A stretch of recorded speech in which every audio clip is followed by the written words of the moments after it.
दोस्तों स्वागत है आपका नारुतो की एक्सप्लेनेशन की 9th वीडियो में, जिसमें हम एपिसोड 28 से लेके 33 तक की स्टोरी एक्सप्लेन करेंगे। अगर आपने अभी तक हमारी प्रीवियस वीडियो नहीं देखी है जिसमें हमने एपिसोड 22 से लेके 27 तक की स्टोरी कवर की थी, तो मैं आपको ये हार्डली सजेस्ट करूंगा कि आप पहले उस वीडियो को देख लें, नहीं तो आपको इस वीडियो में ज्यादा कुछ समझ नहीं आने वाला है। पिछली वीडियो की लिंक और साथ ही पहले 2 एपिसोड वाली वीडियो की लिंक भी आपको ऊपर आई बटन और नीचे डिस्क्रिप्शन बॉक्स में मिल जाएगी। अब ज्यादा टाइम ना वेस्ट करते हुए अपनी इंट्रोडक्शन देके आज के एपिसोड्स की एक्सप्लेनेशन का शुभारंभ करते हैं। हेलो नमस्कार, सत श्री अकाल, आदाब। This is me Anurag and you are watching animal loft.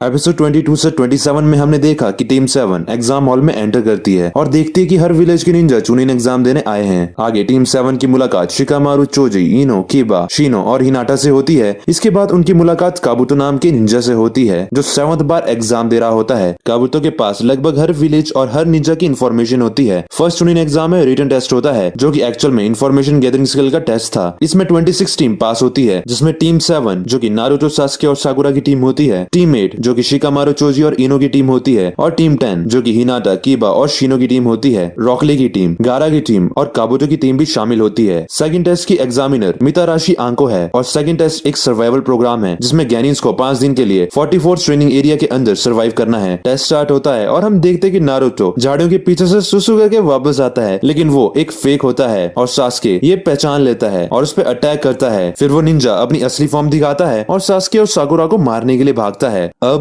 आगे 28th एपिसोड के फर्स्ट सीन में हम देखते हैं कि हर टीम एंट्री कर चुकी होती है और एक दूसरे से स्क्रोल लेने के लिए प्लान बना रही होती है। अजीब सा दिखने वाला लड़का जिसने आंखों को अपनी जीभ से कुनाई दिया था, वो अपनी टीम को कहता है कि उन्हें पहले उन बच्चों को ढूंढना है। उधर साउंड विलेज के निंजास भी कुछ बात कर रहे होते हैं कि उनका सिर्फ एक ही टारगेट है। आगे हम देखते हैं कि जो निंजा नारुतो की फॉर्म लेके आया था वो स्क्रोल लेने के लिए सास्के और साकुरा की तरफ भागता है। सास्के उस पे फायरबॉल जुत्सु से अटैक करता है जिसे वो डॉज कर देता है। सास्के हवा में जंप करता है तो उसको असली नारुतो दिखाई पड़ता है जिसे उस निंजा ने रस्सी से बांध दिया था। सास्के नारुतो की तरफ एक कुनाई फेंकता है ताकि नारुतो रस्सी खोल पाए। वो निंजा सास्के पे कुनाई शुरिकेन और पेपर बॉम्ब से अटैक करता है जिसे सास्के भी डॉज कर लेता है, लेकिन वो निंजा अचानक पीछे से आके सास्के की गर्दन पर कुनाई रख देता है। लेकिन इससे पहले वो कुछ कर पाए, साकुरा की आवाज से उसका ध्यान भटक जाता है और नारुतो भी वहाँ पे आ जाता है। सास्के शारिंगन की मदद से चक्र एब्जॉर्प्शन टेक्निक यूज करके उसकी तरफ कुनाई फेंकता है, जिससे बचने के लिए वो पीछे जंप करता है, पर सास्के आगे से आके उसको कुनाई नाइफ मार देता है और सास्के साकुरा को अलर्ट रहने के लिए कहता है क्योंकि हो सकता है वो निंजा अकेला ना हो। वो निंजा कहता है कि वो अकेला आया, यही उसकी सबसे बड़ी गलती थी, और वो उसी इंजर्ड हालत में वहाँ से भाग जाता है। सास्के नारुतो और साकुरा को कहता है किसी तरह कोई और निंजा भी उनकी नकली फॉर्म कॉपी करके उनके सामने आ सकता है, तो इससे बचने के लिए उन्हें एक पासवर्ड तैयार करना चाहिए। अगर पासवर्ड गलत हुआ तो चाहे वो फेक जितना भी रियल लगे, लेकिन वो दुश्मन होगा। सास्के बताता है कि मैं पासवर्ड एक ही बार बोलूंगा और उसे याद रख लेना। सास्के कहता है वो एक निंजा सॉन्ग पूछेंगे, निंजा डांस, जिसका जवाब होगा झांकने का मौका। जब बड़े नंबर्स में एनिमे टैग कर रहा है, शांत जगह पे कोई भी छिपने की जगह नहीं है। एक शिनोबी को ये पता होना चाहिए कि सही समय क्या है, वो समय जब दुश्मन थक गया है और अनजान है। हम देखते हैं कि ये सब बातें कोई अंडरग्राउंड पाइप से सुन रहा होता है। ये पासवर्ड साकुरा को तो तुरंत याद हो जाता है, लेकिन नारुतो सास्के को रिपीट करने को बोलता है। सास्के मना कर देता है। सास्के कहता है कि स्क्रोल उसी के पास रहेगा। तभी अचानक से नारुतो की गाल से एक फेंका हुआ शूरिकेन टच होकर निकलता है और ब्लड निकलने लगता है। इसके बाद बहुत तेज हवा आती है। सास्के कहता है क्या ये एक नया दुश्मन है? आगे हम देखते हैं कि हवा शांत होती है, धूल हटती है और सामने वो लंबी जीभ वाली अजीब निंजा और उसकी टीम खड़े होते हैं। वो निंजा अपनी टीम से कहती है कि वो लोग जाके कहीं और मजे करे और इनको वो अकेले संभाल लेगी। सास्के झाड़ियों में छिप जाता है। तभी पीछे से साकुरा सास्के को बुलाती हुई वहाँ आती है। सास्के उसे दूर रहने को कहता है और पासवर्ड पूछता है, जिसका साकुरा सही जवाब दे देती है। नारुतो भी वहाँ आता है और सास्के उससे भी पासवर्ड पूछता है। नारुतो भी सही आंसर बता देता है, लेकिन सास्के फिर भी उस पर कुनाई से अटैक करता है, जिसे नारुतो डॉज कर देता है। साकुरा सास्के से पूछती है कि वो ऐसा क्यों कर रहा है, तो सास्के कहता है कि इतना लंबा पासवर्ड नारुतो को कभी याद ही नहीं हो सकता। इनफैक्ट नारुतो ने तो बोला भी था कि वो पासवर्ड भूल गया है। इसके बाद वो फेक नारुतो असली फॉर्म में आता है और वो वही लंबी जीभ वाली निंजा होती है। निंजा बोलती है कि अगर सास्के को पता था कि नारुतो पासवर्ड याद नहीं रख पाएगा तो उसने इतना बड़ा पासवर्ड रखा ही क्यों? जिस पर सास्के उसे कहता है कि उसे पहले से ही मालूम था कि अंडरग्राउंड से कोई सुन रहा है, इसलिए सास्के ने जानबूझ के ऐसा किया। ये बात सुनकर वो निंजा कहता है कि अब उसको और भी ज्यादा मजा आएगा। उधर हम देखते हैं कि नारुतो को होश आता है और नारुतो अकेला होता है। तभी नारुतो के सामने सामने एक बहुत बड़ा सांप आता है। वो सांप नारुतो को अपनी पूंछ में पकड़ के निगल जाता है। उधर वो अजीब lady Ninja scroll of earth दिखा के पूछती है कि सास्के को यही चाहिए ना, और फिर वो पूरा स्क्रोल निगल जाती है और डरावनी नजरों से सास्के और साकुरा को देखती है। वो उन दोनों पर कोई अजीब सा गेंजुत्सु करती है जिससे वो दोनों बुरी तरीके से डर जाते हैं और कांपने लगते हैं। सास्के सोचता है कि उन दोनों को वहाँ से भाग जाना चाहिए, नहीं तो इस अजीब सी लड़की से उनकी मौत भी हो जाएगी। उधर नारुतो सांप के पेट के अंदर उसे कुनाए मारता है लेकिन बाहर नहीं निकल पाता। इधर सास्के पूरी ताकत के साथ हिलने की कोशिश करता है लेकिन जरा सा भी वो हिल ही नहीं पा रहा होता। कांपते हाथों से जैसे तैसे सास्के अपना कुनाए निकालता है और किसी तरह खड़ा होता है। वो निंजा उसे कहती है कि भला वो कुनाए से क्या ही कर लेगा। सास्के खड़ा रहता है और वो निंजा उसकी तरफ बढ़ती है और कहती है कि उन्हें बिना दर्द दिए वो उन्हें खत्म कर देगी। वो निंजा 2 कुनाए निकाल के सास्के और साकुरा की तरफ मारती है। इसके बाद सीन चेंज होता है और हम देखते हैं कि नारुतो अभी भी सांप के पेट में ही होता है और सोचता है कि उसने सास्के के साथ अभी अपनी चीजें सेटल नहीं की है, इसलिए अभी उसको सांप के पेट से निकलना ही होगा। वो यहाँ नहीं मर सकता। उधर वो लेडी निंजा देखती है कि ग्राउंड पे बस खून पड़ा होता है और सास्के और साकुरा वहाँ से गायब हैं। हमें आगे पता चलता है कि सास्के ने कुनाए से अपनी टांग पे अटैक किया था ताकि दर्द से उसका डर भाग जाए और वो गेंजुत्सु से टूट जाए, और तभी वो साकुरा को लेके वहाँ से भाग गया था। ठीक वही सोचकर वो निंजा कहती है कि ये कोई आम शिकार नहीं है और भी ज्यादा खुश हो जाती है। इधर नारुतो अपने बहुत सारे शैडो क्लोन्स बनाता है जिससे सांप का पेट फट जाता है और नारुतो बाहर आ जाता है। उधर सास्के और साकुरा डर से एक पेड़ पे बैठे होते हैं। उनकी डर के मारे बहुत बुरी हालत होती है। वो औरत किसी डायन से कम नहीं है कि तभी एक बहुत बड़ा सांप वहाँ आता है और सास्के को उस सांप की आंखें उस लेडी निंजा की तरह लगती है और सास्के चिल्ला के उस सांप पे शुरिगन फेंकता है जिससे वो सांप मर जाता है। लेकिन उस सांप के अंदर से वो निंजा बाहर निकलती है और कहती है एक शिकार को अपने शिकारी के सामने भी नहीं रुकना चाहिए। फिर वो लेडी निंजा सांप की तरह पेड़ पे चढ़ने लगती है जहाँ सास्के होता है, लेकिन तभी उसे रोकने के लिए कोई शुरिगन और कुनाए पेड़ पे फेंकता है और हम देखते हैं वो शुरिगन नारुतो ने फेंके थे और नारुतो सास्के से माफी मांगता है क्योंकि वो पासवर्ड भूल गया। इसी के साथ हमारा एपिसोड 28 यहीं पे खत्म हो जाता है। 29th एपिसोड के फर्स्ट सीन में हम देखते हैं कि सास्के नारुतो को कहता है कि सास्के जानता है नारुतो उन दोनों को बचाने आया है, लेकिन नारुतो अभी यहाँ से भाग जाए क्योंकि ये निंजा अलग ही लेवल की है। वो लेडी निंजा हैरान होती है कि नारुतो ने उसके जाइंट स्नेक को कैसे हरा दिया। नारुतो मन में सोचता है कि वो लेडी निंजा एक सांप की तरह लग रही है और फिर सास्के मन में सोचता है कि नारुतो के आने से सिचुएशन हमेशा और भी ज्यादा खराब हो जाती है। इसके बाद सास्के कुछ सोचता है और कहता है हाँ ये ठीक रहेगा। सास्के अपना स्क्रॉल निकालता है और निंजा को दिखा के बोलता है कि वो ये स्क्रॉल ले ले और उन तीनों को जाने दे। फिर वो लेडी निंजा बोलती है कि सास्के काफी समझदार है। नारुतो सास्के को ऐसा करने से रोकता है लेकिन सास्के नहीं सुनता। सास्के अपना स्क्रॉल लेडी निंजा की तरफ फेंकता है लेकिन बीच में नारुतो स्क्रॉल को कैच कर लेता है और सास्के को जोरदार पंच मारता है। सास्के पूछता है कि ये नारुतो अचानक से क्या कर रहा है। नारुतो कहता है कि वो पासवर्ड नहीं जानता, इसलिए वो नारुतो है या नहीं ये वो साबित नहीं कर सकता, लेकिन नारुतो को ये जरूर पता चल गया है सास्के फेक है। सास्के कहता है कि वही असली सास्के है, पर नारुतो कहता है कि सास्के कभी इतना डरपोक नहीं था और अब जो सास्के को वो देख रहा है वो इतना डरपोक है और क्या गारंटी कि ये निंजा स्क्रॉल मिलने के बाद भी हमें यहाँ से जाने देगी। वो निंजा कहती है कि नारुतो सही कह रहा है और वो उन तीनों को मार के भी तो स्क्रॉल ले सकती है। फिर वो निंजा अपनी बाहें ऊपर करती है और उस पे एक निशान बना होता है। वो निंजा उस निशान पे अपना खून लगाती है और समनिंग जुत्सु कहती है जिससे एक और जाइंट स्नेक वहाँ आ जाता है। इसके बाद सीन चेंज होता है और हम देखते हैं कि एक जोनी निंजा स्क्वाड को 3 डेड बॉडीज मिलती है जिनका किसी निंजा आर्ट से मर्डर किया गया था। वो तीनों डेड बॉडीज की अपीयरेंस उस लेडी निंजा और उसकी टीम से मैच कर रही होती है। स्क्वाड का एक निंजा दूसरे निंजा को कहता है कि शुरुआत में ही मुसीबत आ गई है और आगे वो उससे आंकों को इन्फॉर्मेशन देने के लिए बोलता है। इन्फॉर्मर आंकों को पूरी बात बताता है और उसे साथ चलने को कहता है। आंकों डेड बॉडीज देख के हैरान हो जाती है। निंजा बताता है कि इनकी आईडीज के हिसाब से ये तीनों ने चुनिन एग्जाम के लिए ग्रास विलेज से रजिस्टर किया था। आंकों देखती है कि डेड बॉडीज का फीस नहीं है। निंजा कहता है कि लगता है इनके चेहरे पिघला दिए गए हैं। आंकों अपनी गर्दन के पीछे हाथ लगाते हुए डर के मन में सोचती है कि ये काम सिर्फ उस आदमी का ही हो सकता है, लेकिन वो इस टेस्ट में क्या कर रहा है। आंकों उस निंजा को तीनों की फोटो आईडी दिखाने को बोलती है। आंकों को फोटो देख के वो निंजा याद आती है जिसने कुनाए वापस किया था। आंकों काफी परेशान हो जाती है। आंकों उन निंजास को कहती है कि वो सब बड़ी मुसीबत में है और साथ ही वो उन्हें ये सब जाकर थर्ड होकागे को इन्फॉर्म करने को बोलती है। आंकों ये भी बोलती है कि ऑनबू ब्लैक ऑप्स के 2 स्क्वाड को भी फॉरेस्ट ऑफ डेथ की तरफ भेजना। आंकों गर्दन पे हाथ रख के फिर से कहती है कि वो आदमी लीफ विलेज लौट आया है। दूसरी तरफ उस लेडी निंजा का सांप नारुतो पे अटैक करता है। इस दौरान नारुतो की आंखें लाल हो जाती है। ये देख के वो निंजा मन में कहती है कि कहीं ये बच्चा वही तो नहीं। नारुतो काफी स्ट्रॉन्ग हो जाता है और सांप पे असरदार अटैक करने लगता है। ये देखकर साकुरा और सास्के भी हैरान रह जाते हैं। लेडी निंजा अजीब सी आग नारुतो की तरफ फेंकती है जिससे निकलते ही नारुतो एक पेड़ पे गिर जाता है और वो लेडी निंजा कहती है कि इसमें कोई शक नहीं, ये नारुतो वही है। इसके बाद वो निंजा और सांप सास्के पे अटैक करने जा रहे होते हैं, लेकिन बीच में नारुतो आके सास्के को बचा लेता है और सास्के को भीगी बिल्ली बुलाते हुए पूछता है कि सास्के ठीक है। नारुतो फिर से कहता है कि ये डरपोक इंसान सास्के नहीं हो सकता है। तभी लेडी निंजा नारुतो को हवा में उठा लेती है और उसको अपने पास लाके कहती है कि उसे विश्वास नहीं नहीं हो रहा कि नाइन टेल्ड वाला बच्चा अभी तक जिंदा है। वो एक सीलिंग जुत्सु परफॉर्म करती है जिसे उसकी हर उंगली में पर्पल आग आ जाती है और वो नारुतो के पेट पे देखती है तो एक टैटू जैसा निशान बना होता है। वो लेडी निंजा नारुतो को कहती है कि जब नारुतो एक्साइट होता है तो नाइन टेल का चक्रा लीक होने लगता है। इसके बाद वो निंजा उसके टैटू पे हाथ रख के उसकी नाइन टेल को होल्ड करने वाली सील लूज कर देती है जिससे नारुतो बेहोश हो जाता है। और इसके बाद वो निंजा हेवन स्क्रॉल निकालती है और नारुतो को दूर फेंक देती है। तभी साकुरा एक कुनाई फेंकती है जिससे नारुतो पेड़ पे अटक जाए और नीचे ना गिरे। साकुरा सास्के को सुनाती है कि नारुतो जैसा भी है लेकिन वो डरपोक नहीं है। सास्के को अपने भाई की कही हुई बातें याद आती है जिसमें वो कहता है कि सास्के को नफरत करनी होगी और अपना उससे बदला लेना होगा। सास्के फिर से शारिंगन एक्टिवेट करता है और उसके चेहरे से डर चला जाता है। सास्के अब लड़ने के लिए तैयार है। इसी के साथ 29 एपिसोड भी यहीं पे खत्म हो जाता है। 30th एपिसोड के फर्स्ट सीन में हम देखते हैं कि वो लेडी निंजा सास्के से लड़ना चाहती है क्योंकि वो सास्के की पावर टेस्ट करना चाहती थी। दोनों में लड़ाई शुरू होती है। सास्के मन में सोचता है कि अगर उसने अपनी जान की बाजी यहाँ नहीं लगाई तो वो अपने बड़े भाई को कैसे मार पाएगा। और फिर सास्के शुरिकेन फेंकता है जिसका कोई असर नहीं होता। फिर उन दोनों में बराबरी का हैंड टू हैंड कॉम्बैट होता है। वो लेडी निंजा तेज रफ्तार से सास्के का चक्कर लगाने लगती है लेकिन शारिंगन की वजह से सास्के उसके हर अटैक देख लेता है और उस पे फायरबॉल जुत्सु से अटैक करता है। इसके बाद सीन शिफ्ट होता है और हम देखते हैं कि आंको सोच रही होती है कि इस बार उस आदमी की यहाँ आने की वजह क्या है। साथ ही वो कहती है कि इस बार आंको उससे मिलके अपने सारे हिसाब क्लियर कर लेगी। उधर सास्के और उस निंजा में बराबरी का मुकाबला हो रहा होता है। सास्के निंजा को पीछे से पकड़ के नीचे गिराता हुआ ले जाता है और उसका सर जमीन पे पटक देता है लेकिन वो तो एक सब्स्टिट्यूशन जुत्सु होता है। तभी सास्के पे शुरिकेन की बारिश होने लगती है। सास्के बचने के लिए वायर का इस्तेमाल करके एक तरफ से दूसरी तरफ जाता है।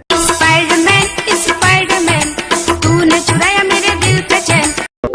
वहाँ लेडी निंजा उसके सामने आके उसे पंच मार देती है और उसे गिरा देती है। वो लेडी निंजा कहती है कि सास्के बहुत वीक है और वो उचिया होने पे कलंक है। तभी हम देखते हैं कि लेडी निंजा के पीछे लगे 3 छोटे बॉम्ब जलते हैं और वो नीचे गिरती है। तभी सास्के उठ के उसकी तरफ शुरिकेन फेंकता है जो कि वायर से बंधे होते हैं। सास्के इस शारिंगन विंडमिल ट्रिपल अटैक से उस निंजा को पेट से बांध लेता है और ड्रैगन फ्लेम जुत्सु परफॉर्म करता है जिससे वो जलने लगती है। सास्के और साकुरा को लगता है वो जीत गए लेकिन वो निंजा वायर से हटा के फिर से आती है और उन दोनों को पैरालाइज कर देती है और कहती है कि उसे नहीं लगा था कि सास्के इतनी सी उम्र में इतना ज्यादा शारिंगन यूज कर पाएगा। साथ ही हम देखते हैं कि उस लेडी निंजा की बाहरी स्किन मेल्ट हो रही होती है और अंदर से व्हाइट स्किन निकल रही होती है और अब उसकी आवाज भी आदमियों जैसी आ रही होती है। शायद वो निंजा औरत नहीं बल्कि हकीकत में आदमी था जिसने उस ग्रास विलेज की निंजा को जान से मारकर उसका चेहरा धारण किया था। वो कहता है कि उसने सोच लिया है उसे सास्के चाहिए और फिर वो अपना हाथ अपने हेडबैंड पर से हटाता है तो उसमें साउंड विलेज का निशान बन के आने लगता है। ये व्हाइट निंजा सास्के को कहता है कि सास्के सच में इताची उचिहा का भाई है और सास्के की शारिंगन में इताची की शारिंगन से भी ज्यादा खूबियां हैं। सास्के गुस्से में उससे पूछता है कि वो आखिर है कौन, जिस पर वो व्हाइट निंजा उसे बताता है कि उसका नाम ओरोचिमारू है और कहता है कि अगर सास्के उसे दोबारा मिलना चाहता है तो सास्के को इस टेस्ट में टॉप तक जाना होगा। आगे ओरोचिमारू कहता है कि साउंड विलेज के जो 3 निंजा चुनिन एग्जाम देने आए हैं वो ओरोचिमारू के ही आदमी हैं। ओरोचिमारू सास्के को उन तीनों को हराने के लिए कहता है। इसी के साथ ओरोचिमारू स्क्रॉल भी जला देता है। साकुरा ओरोचिमारू को कहती है कि वो दोबारा उसका चेहरा नहीं देखना चाहेंगे। ओरोचिमारू अपनी गर्दन लंबी करता है और सास्के की गर्दन पर अपने दांतों से काट लेता है। उसे काटने के बाद सास्के की गर्दन पर एक निशान आ जाता है। साकुरा ओरोचिमारू से पूछती है कि वो सास्के के साथ क्या कर रहा है। ओरोचिमारू बताता है कि ये ओरोचिमारू की तरफ से सास्के के लिए एक तोहफा है और साथ ही ओरोचिमारू कहता है कि अब सास्के पावरफुल होने के लिए ओरोचिमारू के पास जरूर आएगा और फिर ओरोचिमारू एक पेड़ के अंदर से गायब हो जाता है। आगे हम देखते हैं कि ओरोचिमारू एक पेड़ पे उल्टा होके उसमें धंस जाता है और आराम करने लगता है। उधर आंको ओरोचिमारू को ढूंढती हुई वहाँ पे आ जाती है। ओरोचिमारू उसे देख के कहता है कि उन दोनों को मिले हुए काफी समय हो गया है। आंको कहती है कि ओरोचिमारू एक S क्लास एनिमी है और वांटेड लिस्ट में भी है, इसलिए आंको उसे जान से मार देगी, फिर चाहे आंको को अपनी जान ही क्यों न देनी पड़े। आंको कहती है कि ओरोचिमारू की फॉर्मर सबऑर्डिनेट होने की वजह से ये उसकी ड्यूटी है और आंको ने सब कुछ ओरोचिमारू से ही तो सीखा है। और फिर ओरोचिमारू और आंको में लड़ाई शुरू हो जाती है। आंको स्ट्राइक शैडो जुत्सु की मदद से ओरोचिमारू को पकड़ पाती है और इसके बाद आंको उसका हाथ अपने हाथों के साथ मिलाकर कुनाई से पेड़ में अटका देती है और फिर आंको दूसरे हाथ से ओरोचिमारू का दूसरा हाथ लेती है और एक निंजा साइन बनाती है। ओरोचिमारू हैरान होकर कहता है कि क्या आंको वो वाला जुत्सु यूज करने जा रही है। आंको उसे कहती है कि अब वो दोनों साथ में मरने जा रहे हैं। तभी आंको के पीछे से ओरोचिमारू निकल आता है और कहता है कि आंको सुसाइड क्यों कर रही है। ये देखे आंको एकदम हैरान हो जाती है। ओरोचिमारू अपने चेहरे से मेल्टेड स्किन हटा देता है और आंको को बताता है कि उसने सब्स्टिट्यूशन जुत्सु यूज किया है। आंको कुनाई से ओरोचिमारू पर अटैक करती है लेकिन ओरोचिमारू आंको को पैरालाइज कर देता है। ओरोचिमारू कहता है कि आंको एक स्पेशल जोनिन है, इसलिए उसे वो फॉरबिडन जुत्सु नहीं यूज करना चाहिए जो जो ओरोचिमारू ने उसे सिखाया है। इनकी बातों से हमें ऐसा लगता है जैसे आंको कभी ओरोचिमारू की स्टूडेंट रही होगी। इसके बाद आंको ओरोचिमारू से पूछती है कि क्या ओरोचिमारू यहाँ थर्ड होकागे को मारने आया है, जिस पर ओरोचिमारू मना करता है और कहता है कि इस काम के लिए उसके पास अभी उतने लोग ही नहीं हुए हैं। आंको की गर्दन में दर्द होने लगता है और हम देखते हैं कि आंको की गर्दन पे वैसा ही निशान होता है जैसा ओरोचिमारू ने अभी अभी सास्के को दिया है। ओरोचिमारू आंको को बता देता है कि उसने सास्के को भी अभी अभी ये कर्स मार्क दिया है। आंको कहती है कि इसका मतलब अब सास्के मर जाएगा, जिस पर ओरोचिमारू जवाब देता है कि सास्के के बचने के चांसेस 10 में से सिर्फ 1 हैं और अगर सास्के बच जाता है तो वो ओरोचिमारू के लिए एक अच्छा शिकार बन पाएगा। इसके बाद ओरोचिमारू वहाँ से जाने लगता है और जाते जाते कहता है कि आंको ये टेस्ट कैंसिल करने की गलती ना करे। ओरोचिमारू के विलेज के 3 निंजा यानी कि साउंड विलेज की टीम भी टेस्ट में पार्टिसिपेट कर रही है। ओरोचिमारू कहता है कि अगर उसका मजा किरकिरा हुआ तो वो लीफ विलेज का अंत कर देगा और फिर वो वहाँ से गायब हो जाता है। सीन चेंज होता है और हम देखते हैं कि नेजी, टेंटेन और रॉकली आपस में कुछ डिस्कस कर रहे होते हैं। नेजी कहता है कि अब रात हो गई है तो ज्यादातर टीम अब आराम कर रही होगी, इसलिए अब यही सही टाइम है जब वो अपना काम शुरू करेंगे। नेजी कहता है कि वो तीनों अलग अलग जाएंगे और एनिमीज को ढूंढेंगे। तीनों को अगर कुछ भी नहीं नजर आता है तब भी वो वापस इसी जगह आके मिलेंगे। इसके बाद सीन चेंज होता है और सास्के और नारुतो दोनों अभी तक बेहोश होते हैं। साकुरा कहती है कि अब उससे इन दोनों को प्रोटेक्ट करना होगा। उधर आंको थर्ड होकागे को पूरी बात बताने के लिए जा रही होती है कि फॉरेस्ट के 3 शेर उसका रास्ता रोक लेते हैं, लेकिन तभी तीनों पैरालाइज होकर रुक जाते हैं। आंको देखती है तो ये पैरालाइज जुत्सु अनबू ओब्स के 2 मेंबर ने किया होता है। आंको उन दोनों अनबू मेंबर्स को कहती है कि वो लेट हैं। तभी आंको की गर्दन में फिर से दर्द होता है और अनबू का मेंबर उसकी गर्दन का उभरा हुआ निशान देख के थोड़ा डर जाता है और कहता है कि इसका मतलब ओरोचिमारू यहाँ आ गया है। आंको उन्हें अपने आप को टावर तक ले जाने को कहती है, लेकिन वो अनबू मना कर लेता है और बताता है कि ओरोचिमारू का आना एग्जाम से ज्यादा जरूरी है और ये बात हमें तुरंत लॉर्ड होकागे को बतानी होगी। उधर हम देखते हैं कि साकुरा सो गई है और नारुतो और सास्के अभी भी होश में नहीं आए होते। तभी साउंड विलेज के निंजा वहाँ पहुँच जाते हैं और उनपे नजर बनाए रखते हैं। साउंड विलेज का निंजा बोलता है कि जैसा ओरोचिमारू ने कहा था वो लोग वैसे ही सुबह होने पर अटैक करेंगे और उनका टारगेट सिर्फ सास्के उचिया होगा। इसी के साथ एपिसोड 30 भी यहीं पे खत्म हो जाता है। वीडियो को आगे बढ़ाने से पहले मैं आपको बताना चाहूंगा कि हम नारुतो के साथ साथ और भी एनिमी की एक्सप्लेनेशंस लेके आते रहते हैं, तो कोई भी वीडियो आपसे मिस ना हो जाए इसके लिए आप जरूर से हमारे चैनल को सब्सक्राइब कर दें और बेल आइकन को भी दबाना मत भूलना ताकि लेटेस्ट अपडेट्स आप तक पहुंचती रहे।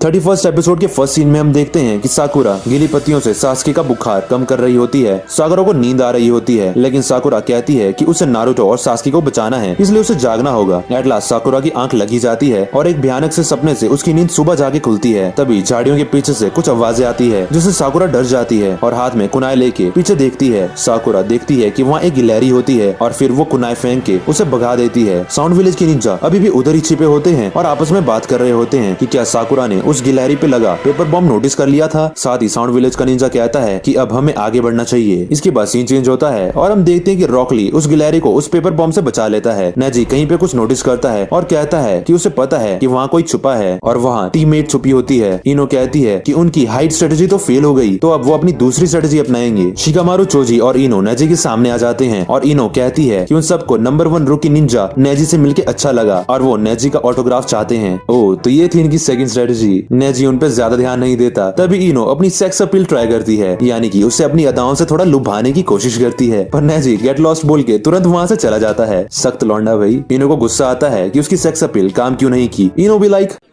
कौन है ये जिसने दोबारा मुड़ के मुझे नहीं देखा?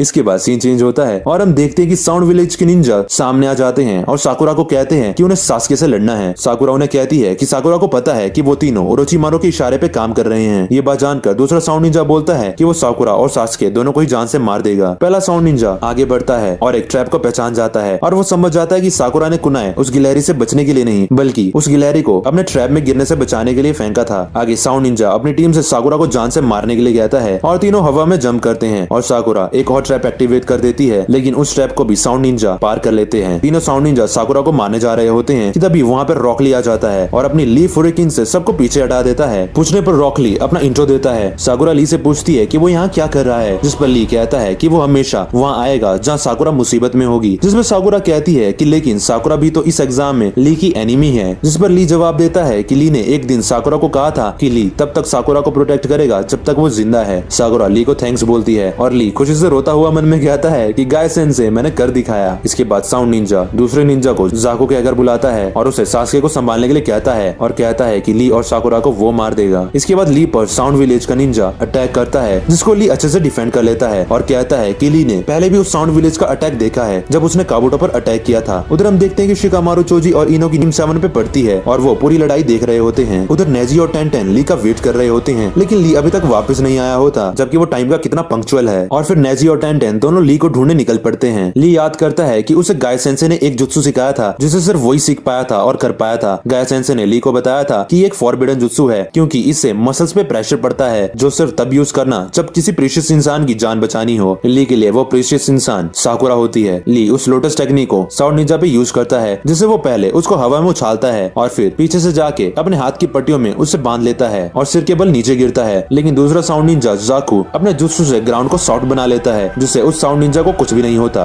अब ली फॉरबिडन जुत्सु यूज करके काफी थक चुका होता है। साकुरा भी अब लड़ने की हालत में नहीं होती। साउंड निंजा अपना अटैक ली पे करता है, जिससे ली को चक्कर आने लगते हैं और उसे अब ठीक से दिखाई भी नहीं दे रहा होता। अब ली और साकुरा को साउंड विलेज की टीम ने घेर लिया था। इसी के साथ एपिसोड 31 भी यहीं पे खत्म हो जाता है। 32 एपिसोड के फर्स्ट सीन में हम देखते हैं कि साउंड निंजा ली को बताता है कि उसका अटैक फिजिकल नहीं बल्कि साउंड अटैक है। साउंड निंजा बताता है कि हाई फ्रीक्वेंसी साउंड से ईयर ड्रम फट जाता है, मेंटल डिस्टर्बेंस होने लगता है। साथ ही जाकू बताता है कि वो अल्ट्रासोनिक वेव्स को मैनिपुलेट कर सकता है, जिससे जाकू एक बड़े पत्थर को भी चूर चूर कर सकता है। साउंड निंजा तेजी से साकुरा की तरफ भागता है। ली उसे रोकने के लिए किक मारने की कोशिश करता है पर साउंड अटैक की वजह से मार नहीं पाता। साउंड निंजा फिर से ली के कान पर साउंड वेव का अटैक करता है और अपने चक्रा से साउंड वेव को कंट्रोल करके ली के कानों को नुकसान पहुंचाता है, जिससे ली भी नीचे जमीन पे गिर जाता है। अब साकुरा एकदम अकेली पड़ जाती है। टीममेट ये सब चुपके से देख रही होती है। चोजी कहता है कि साउंड विलेज का निंजा बहुत स्ट्रॉन्ग है और टीममेट को यहाँ से भाग जाना चाहिए। शिकामारू इनो से पूछता है कि क्या वो साकुरा की मदद नहीं करेगी, क्योंकि कभी वो साकुरा की बहुत अच्छी दोस्त हुआ करती थी। और फिर इनो उस टाइम को याद करने लगती है जब साकुरा उसकी अच्छी दोस्त हुआ करती थी। और एक दिन साकुरा बताती है कि वो भी सास्के को लाइक करती है और उसके बाद से इनो कहती है कि उस दिन से अब वो दोनों राइवल्स हैं। इनो साकुरा की मदद करना चाहती है, लेकिन उसके भी पैर डर की वजह से कांप रहे होते हैं। साकुरा लड़ने की कोशिश करती है पर कोई भी असर नहीं होता। साउंड गर्ल साकुरा को बालों से पकड़ लेती है और जाकू को कहती है कि सास्के को साकुरा की आंखों के सामने मारो। साकुरा सोचती है कि इस बार भी वो किसी के काम नहीं आ सकी और ये सोच के रोने लगती है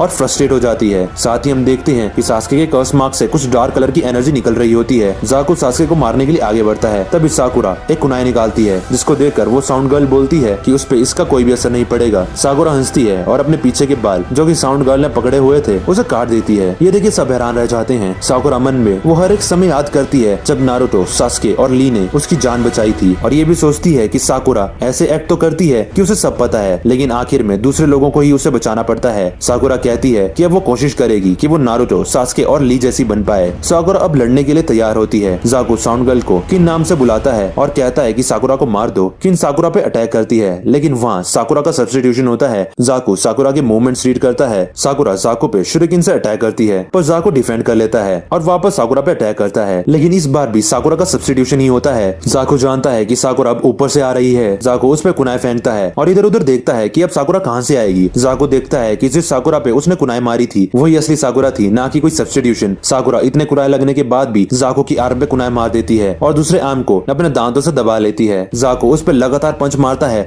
लेकिन साकुरा अपनी पकड़ नहीं छोड़ती। इनो ये सब देखकर सबसे ज्यादा हैरान हो जाती है। इनो को याद आता है कि जब वो पहली बार साकुरा से मिली थी तब साकुरा रो रही थी क्योंकि उसका इतना बड़ा माथा होने की वजह से सब लोग उसको चिढ़ाते थे। तब इनो उसे उसका नाम पूछती है और अपना नाम बताती है। इनो उसे दूसरे दिन वही मिलने को कहती है क्योंकि इनो साकुरा को कुछ देना चाहती थी। अगले दिन इनो साकुरा को एक हेयर बैंड पहना देती है और समझाती है कि जितना वो अपना फोरहेड छुपाएगी उतना ही सब उसको चिढ़ाएंगे। फिर इनो याद करती है कि जब साकुरा ने कहा था कि वो भी सास्के को लाइक करती है तब उसने ये भी कहा था कि सास्के को लंबे बाल पसंद है, इसलिए अब से वो भी लंबे बाल रखेगी। इनो इसलिए और ज्यादा हैरान हो जाती है कि साकुरा ने अपने लंबे बाल काट दिए। अब जाकू साकुरा को दूर फेंक देता है, लेकिन तभी टीममेट साकुरा को बचाने के लिए आगे आ जाती है। इसी के साथ एपिसोड 32 भी यहीं पे खत्म हो जाता है। इस वीडियो के फाइनल एपिसोड यानी कि एपिसोड 33 या फर्स्ट सीन में हम देखते हैं कि सास्के किसी सपने में होता है जहाँ सास्के को एक और सास्के दिखाई देता है जो कि उम्र में छोटा होता है। छोटा सास्के रो रहा होता है और कहता है कि सास्के के पेरेंट्स को इतनी जल्दी नहीं मरना था। सास्के और छोटे सास्के के सामने उसके पेरेंट्स की डेड बॉडी आ जाती है। इस सपने से हमें पता चलता है कि सास्के के साथ कुछ तो बहुत बुरा हुआ था। और फिर सीन चेंज होता है और हम देखते हैं कि सास्के से अभी भी डार्क चक्रा निकल रहा होता है। इनो, चोजी और शिकामारू साकुरा को बचाने के लिए आते हैं। साकुरा के पूछने पर इनो कहती है कि वो साकुरा को उससे आगे नहीं बढ़ने दे सकती, इसलिए वो भी लड़ने आई है। चोजी वहाँ से भागने के लिए कहता है तो शिकामारू से कहता है कि इनो लड़की होके लड़ने को आगे आ रही है, फिर हम तो मर्द हैं। हैं तभी जाकू चोजी को मोटू बुलाता है और कहता है कि अच्छा होगा चोजी यहाँ से भाग जाए। चोजी मोटू सुन के वहीं रुक जाता है और जाकू से दोबारा पूछता है कि जाकू ने उसे क्या कहा। शिकामारू मन में सोचता है कि मोटू शब्द चोजी के लिए टैबू है। जाकू फिर रिपीट करता है कि मोटू को यहाँ से भाग जाना चाहिए। चोजी गुस्से में आ जाता है और कहता है वो बस ब्लिजिंगली प्लम्प है। अब चोजी पूरे फॉर्म में आ जाता है और इनो को कहता है कि ये लड़ाई अब लीफ और साउंड विलेज के बीच की लड़ाई है। इनो साकुरा को नारुतो और सास्के को संभालने को कहती है और फिर टीममेट अपनी इनो शिकाचो फॉर्मेशन बनाते हैं। ये इनकी स्पेशल फॉर्मेशन होती है और चोजी एक्सपेंशन जुत्सु करके बॉल की तरफ फूल जाता है। इसके बाद चोजी लीफ स्टाइल जुत्सु से अपने हाथों, पैरों और गर्दन को छिपा के एक बोल्डर की तरफ बन जाता है और स्पिन करने लगता है। चोजी अपने बोल्डर फॉर्म में जाको की तरफ अटैक करता है जिसे जाको अपने अल्ट्रासोनिक वेव से रोकने की कोशिश करता है, लेकिन चोजी ऊपर हवा में उछल के नीचे जाको की तरफ आ रहा होता है। जाको मन में सोचता है कि वो अब बोल्डर चोजी को नहीं रोक पाएगा और अगर चोजी उस पे आके गिरा तो जाको का तो पक्का कुचुम्बर बन जाएगा। इतने में साउंड निंजा जाको को बचाने के लिए आगे आने लगता है, लेकिन अचानक से रुक जाता है और देखता है कि वो अब शिकामारू के शैडो पोजेशन जुत्सु में है। ये शैडो पोजेशन जुत्सु असल में शिकामारू की क्लैन की कैके गेनकाई है, जिससे शिकामारू किसी भी शैडो को पकड़कर उसे पैरालाइज कर सकता है। किन उस साउंड निंजा को डोसु कह के बुलाती है और कहती है कि डोसु अजीब तरीके से क्यों खड़ा है। बाद में किन को पता चलता है कि डोसु शिकामारू के जुत्सु में फंस गया है। चोजी की अटैक डॉज करते करते जाको की भी कंडीशन खराब होने लगती है। इनो किन से माइंड ट्रांसफर कर लेती है। जाको किन को मदद करने के लिए कहता है, लेकिन किन अपने गर्दन पे कुनाए रख देती है। एक्चुअली में किन की बॉडी में अब इनो है। इनो बोलती है कि अगर डोसु और जाकू नहीं रुके तो वो किन को मार देगी। ये बात सुनकर डोसु और जाकू हंसते हैं और इनो यानी कि किन पर अटैक कर देते हैं, जिससे किन की बॉडी और इनो की बॉडी दोनों इंजर्ड हो जाती है। इनो पूछती है कि डोसु और जाकू कैसे कॉम्रेड्स हैं जो कि अपनी ही टीममेट को मार रहे हैं, तो डोसु कहता है कि उन्हें कोई फर्क नहीं पड़ता, उनका मकसद बस सास्के है ना कि ये टेस्ट। और इधर शिकामारू का जुत्सु वीक होने लगता है। डोसु शिकामारू से कहता है कि उसका शैडो पैरालिसिस जुत्सु सिर्फ 5 मिनट ही चल पाता है। इसके जवाब में शिकामारू कहता है कि ये जुत्सु शैडो पोजेशन जुत्सु है ना कि शैडो पैरालिसिस जुत्सु। डोसु इनो की बॉडी देख के कहता है इसका मतलब किन की बॉडी इंजर्ड होने पर इनो की बॉडी भी इंजर्ड होगी। लेकिन इसी बीच नेजी और टेन ली को ढूंढते ढूंढते वहाँ पे आ जाते हैं और नेजी जब ली की हालत देखता है तो नेजी को गुस्सा आ जाता है और वो अपना ब्याकुगन एक्टिवेट कर लेता है। ब्याकुगन देख के डोसु हैरान हो जाता है। डोसु तभी नेजी को फाइट के लिए चैलेंज करता है। नेजी एक चक्रा देख रहा होता है और नेजी कहता है कि अब उसको फाइट करने की जरूरत नहीं है। उधर सास्के की बॉडी को डार्क चक्रा ने कवर कर लिया होता है। सास्के अपने ड्रीम में देखता है कि छोटा सास्के कह रहा होता है कि उसके पास पावर नहीं थी, इसलिए सास्के के पेरेंट्स को मरना पड़ा और वो उन्हें बचा नहीं पाया। अगर सास्के के पास पावर होती तो वो उन्हें बचा लेता। और फिर सास्के को होश आ जाता है, लेकिन उसकी बॉडी अभी तक उस डार्क चक्रा में कवर होती है और सास्के अजीब रिएक्ट कर रहा होता है। सब सास्के की ये फॉर्म देख के हैरान हो जाते हैं। सास्के का शारिंगन एक्टिवेट होता है और सास्के की गर्दन वाले कर्स मार्क्स पूरी बॉडी में फैल जाते हैं और रेड कलर से ग्लो करने लगते हैं। सास्के साकुरा को बताता है कि अब वो फुल पावर महसूस कर रहा है और उसको ये पावर ओरोचिमारू ने दी है। सास्के कहता है कि अब उसको एहसास हुआ कि वो एक एवेंजर है और उसको और ज्यादा पावर हासिल करनी होगी, चाहे फिर उसके लिए डेविल के साथ ही हाथ क्यों न मिलाना पड़े। डोसु सास्के के कर्स मार्क्स देख के हैरान होता है। सास्के साकुरा से पूछता है कि साकुरा को किसने चोट पहुंचाई, तो जाको कहता है कि ये सब उसने किया है। शिकामारू इनो को अपनी बॉडी में वापस आने के लिए कहता है और चोजी से भी छिपने के लिए बोलता है। सास्के जाको की तरफ गुस्से से देखता है और सास्के के कर्स मार्क्स और ज्यादा फैल जाते हैं और ग्लो करने लगते हैं। डोसु बुरी तरह से डरा होता है, लेकिन जोकू उसे डरने के लिए मना करता है। जाको अपने सुपर स्लाइसिंग सोनिक अटैक से सास्के पे अटैक करता है। जाको कहता है कि सास्के के टुकड़े टुकड़े हो गए होंगे क्योंकि सास्के अपनी जगह से गायब है, लेकिन सास्के जाको के पीछे आ जाता है और उसे मार के दूर फेंक देता है। अब सास्के फायरबॉल जुत्सु से जाको पे अटैक करता है, जिसके जवाब में जाको अल्ट्रा वेव से उसके अटैक को रोकने की कोशिश करता है। फायर खत्म होते ही उसमें से छुरी निकल आते हैं जो जाको को लग जाते हैं। सास्के पीछे से जाके जाको के दोनों हाथ पकड़ लेता है और जाको की पीठ पे अपना पैर रख लेता है। सास्के जाको की बाहें पीछे खींच के तोड़ देता है। ये देख के सब हैरान हो जाते हैं और डर जाते हैं। सास्के अब डोसो की तरफ देख के कहता है कि अब डोसो की बारी है। सास्के डोसो की तरफ भाग रहा होता है। साकुरा मन में सोचती है कि ये सास्के असली सास्के नहीं है। साकुरा दौड़ के जाती है और सास्के को पीछे से गले लगा लेती है और उसे रुकने को बोलती है और फिर सास्के के कर्स मार्क्स वापस नॉर्मल होने लगते हैं। डोसो अपना अर्थ स्क्रॉल सास्के को देता है और कहता है कि सास्के स्ट्रांग है और डोसो अभी उसे नहीं हरा सकता। डोसो सास्के को वादा करता है कि अगर उसे इस टेस्ट में फिर से फाइट करने का मौका मिले तो वो भागेगा नहीं, लेकिन इस टाइम डोसो को कुछ कंफर्म करना है। साकुरा डोसो से पूछती है कि ओरोचिमारू कौन है और सास्के से क्या चाहता है, जिस पर डोसो कहता है कि उसे नहीं पता, उन्हें बस ऑर्डर्स मिले थे। डोसो मन में सोचता है कि ओरोचिमारू ने डोसो को सास्के को जान से मारने के लिए कहा था, लेकिन ओरोचिमारू ने पहले ही सास्के से मुलाकात कर ली और उसे कर्स मार्क्स भी दे दिए और फिर डोसो और उसकी टीम वहाँ से चले जाते हैं। नेजी सास्के को ऐसी फॉर्म में देख के हैरान हो जाता है। उधर नारुतो को होश तो नहीं आता, पर अब वो पहले से ठीक होता है और सास्के इस पावर को यूज करके काफी घबराया हुआ होता है और कांप रहा होता है। और इसी के साथ हमारा एपिसोड 33 भी यहीं पे खत्म हो जाता है और इसी के साथ हमारी आज की वीडियो भी यहीं पे खत्म हो जाती है। मैं नारुतो की आगे के एपिसोड्स की एक्सप्लेनेशंस बहुत जल्दी लेकर आऊंगा। तब तक आप याद से हमारे चैनल को सब्सक्राइब कर दो और बेल आइकन को भी जरूर से दबा देना ताकि मैं जब भी अपनी अगली वीडियो अपलोड करूं आपको पता लग जाए। Question of the day, Sasuke को कर्स मार्क किसने दिया था?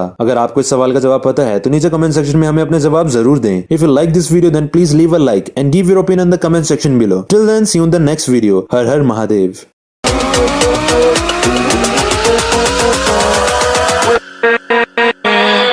With